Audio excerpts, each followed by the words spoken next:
Hello friends, welcome to channel AMBPCS। भारतीय संविधान का जो अगला टॉपिक है जिसका नाम है मूल अधिकार। यह टॉपिक ऐसा टॉपिक है जहां से प्रतिवर्ष संविधान के प्रश्न पूछे ही जाते हैं, जिसको देखते हैं।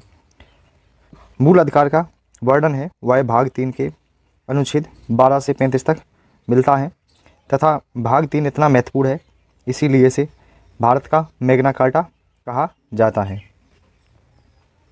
जबकि यह नाम मूल अधिकार इसलिए दिया गया है क्योंकि संविधान द्वारा इन्हें गारंटी व सुरक्षा प्रदान की गई है।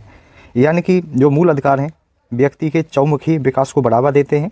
और चौमुखी विकास सिद्धांत में कौन शामिल हैं तो याद रखिएगा, भौतिक, बौद्धिक, नैतिक, आध्यात्मिक। तो चौमुखी विकास में यह 4 सिद्धांत शामिल हैं: भौतिक, बौद्धिक, नैतिक, आध्यात्मिक।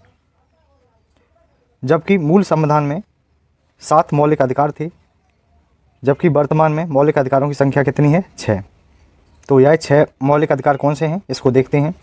समानता का अधिकार, जिसका उल्लेख आर्टिकल 14 से 18 तक मिलता है। स्वतंत्रता का अधिकार 19 से 22 तक अवस्थित है। शोषण के विरुद्ध अधिकार 30 से 24 तक अवस्थित है। धर्म की स्वतंत्रता का अधिकार अनुच्छेद 25 से 28। संस्कृति व शिक्षा का अधिकार आर्टिकल 29 से 30।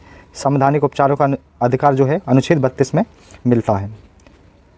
तो सर्वप्रथम देखा जाए कि प्रारंभ में मूल संविधान में 7 मौलिक अधिकार थे, जबकि 44वां संविधान संशोधन 1978 के द्वारा जो संपत्ति का मूल अधिकार जो 7वां अधिकार था, इसे हटा दिया जाता है। इसीलिए वर्तमान में 6 मौलिक अधिकार हैं, जबकि अनुच्छेद 300 के ए में इन्हें शामिल किया गया है।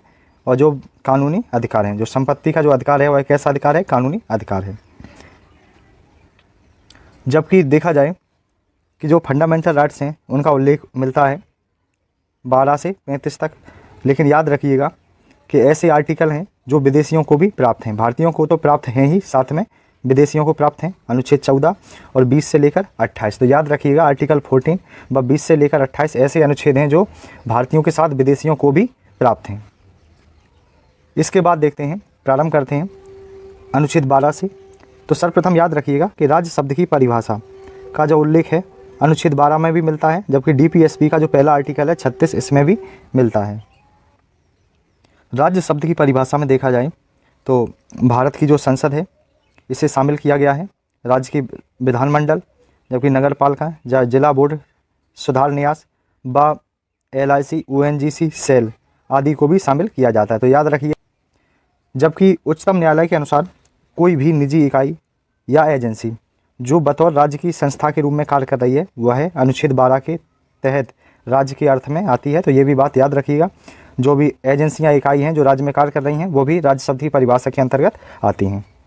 इसके बाद नेक्स्ट आर्टिकल अनुच्छेद 13 क्या कहता है? तो ये कहता है कि जो मूल अधिकार हैं बाध्य योग हैं। बाध्य योग का अर्थ होता है कि व्यक्ति न्यायालय में अपनी बात को रख सकता है, जिसके लिए जो न्यायालय है वह जवाबदेह होगा। इसी को बाध्य योग बोला गया है आर्टिकल 13 के अंतर्गत। तो इसमें ये बोला गया है कि अनुच्छेद 32 के तहत हम अपनी बात उच्चतम न्यायालय में रख सकते हैं, जबकि 226 के तहत उच्च न्यायालय में रख सकते हैं, इनकी हाई कोर्ट में। जबकि आर्टिकल 14 को देखा जाए, वेरी इंपॉर्टेंट आर्टिकल है, यहीं से प्रारंभ होता है समानता का अधिकार, जिसका उल्लेख 14 से 18 तक मिलता है। यह अनुच्छेद प्रत्येक व्यक्ति, चाहे वह नागरिक हो या विदेशी हो, सब पर लागू होता है। जबकि इस अनुच्छेद 14 में उल्लेख मिलता है विधि के समक्ष समता, विधि के समान संरक्षण, जिसमें विधि के समक्ष समता को ब्रिटेन से अपनाया गया है, विधि के समान संरक्षण को अमेरिका से अपनाया गया। तो सर्वप्रथम देखते हैं विधि के समक्ष समता को क्या इसमें कहा गया है। तो विधि के समक्ष समता में कहा गया है कि किसी भी व्यक्ति के पक्ष में विशेषाधिकार की अनुपस्थिति होगी। मतलब किसी भी व्यक्ति को एक अलग रूप में विशेषाधिकार नहीं दिए जाएंगे, यानी कि कानून के तहत सभी व्यक्ति समान हैं। तथा दूसरी बात बोली गई है, कोई व्यक्ति अमीर हो, गरीब हो, ऊंचा हो, नीचा हो, अधिकारी हो या गैर अधिकारी हो, वह विधि या कानून के ऊपर नहीं है। इसी को कहा गया है विधि के समक्ष समता, जिसको ब्रिटेन से अपनाया गया है। इसके बाद देखते हैं विधि के समान संरक्षण, इसमें क्या उल्लेख मिलता है। तो विधि के समान जो संरक्षण है उसको अमेरिका से अपनाया गया है। इसमें कहा गया है कि समान विधि के अंतर्गत सभी के लिए जो सामान्य नियम होंगे, समान कानून होगा, समान नियम होंगे जो सब पर लागू होंगे, बिना भेदभाव के सभी के साथ व्यवहार कैसा किया जाएगा? तो समान व्यवहार किया जाएगा। ऐसा उल्लेख मिलता है विधि के समान संरक्षण में। जबकि आर्टिकल जो 14 है इसके अपवाद भी हैं। तो अनुच्छेद 361 के अंतर्गत अपवाद भी इसमें दिए गए हैं, इनकी राष्ट्रपति या राज्यपाल अपने कार्यकाल में किए गए किसी कार्य के लिए न्यायालय में जवाबदेह नहीं होंगे। यानी कि इसका अर्थ ये है कि जो आर्टिकल 14 समानता की बात करता है, और वहीं जब अपवाद देखा जाए तो लगता है कि असमानता देखने को मिलती है, लेकिन कहीं ना कहीं जो भी प्रावधान शामिल किए गए हैं वह संविधान की स्थिति के आधार पर दिए गए हैं।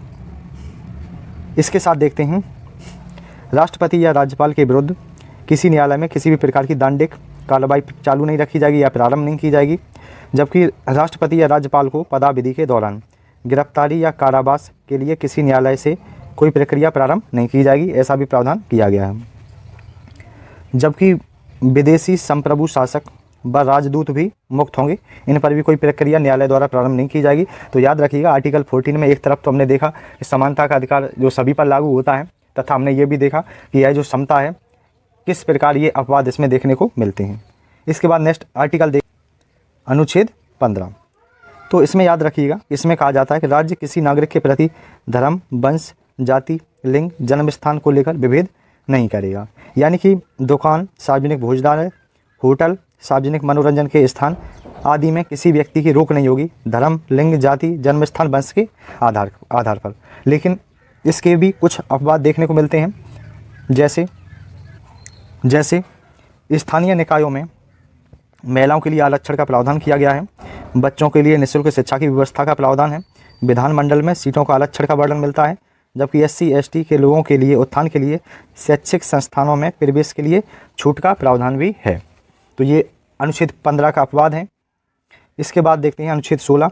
ये क्या कहता है? तो ये बताता है कि लोक नियोजन में अवसर की समानता, इनकी सभी के लिए समान अवसर प्रदान किए जाएंगे, किसी नागरिक के साथ भेदभाव नहीं किया जाएगा, चाहे धर्म, लिंग, जाति, जन्म स्थान, वंश के आधार पर अयोग्य नहीं ठहराया जाएगा, ऐसा वर्णन मिलता है अनुच्छेद 16 में।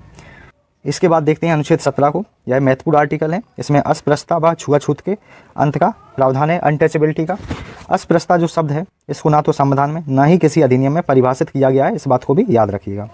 जबकि अनुच्छेद 18 को देखा जाए तो जो अनुच्छेद 18 है इसमें उल्लेख मिलता है उपाधियों का अंत। इनकी प्रारंभ में जो राजा होते थे वह उपाधियां धारण करते थे, लेकिन लोकतांत्रिक देश में कहा गया है कि कोई व्यक्ति उपाधि धारण नहीं करेगा, लेकिन वह जैसे सैन्य उपाधि है या एजुकेशन से संबंधित उपाधि है इसको वह धारण कर सकेगा, यानी कि इसके सिवा वह कोई उपाधि धारण नहीं करेगा। एजुकेशन और सैन्य संबंधी उपाधि के कोई भी उपाधि विदेशी राज्य से राष्ट्रपति की सहमति के बिना स्वीकार नहीं करेगा।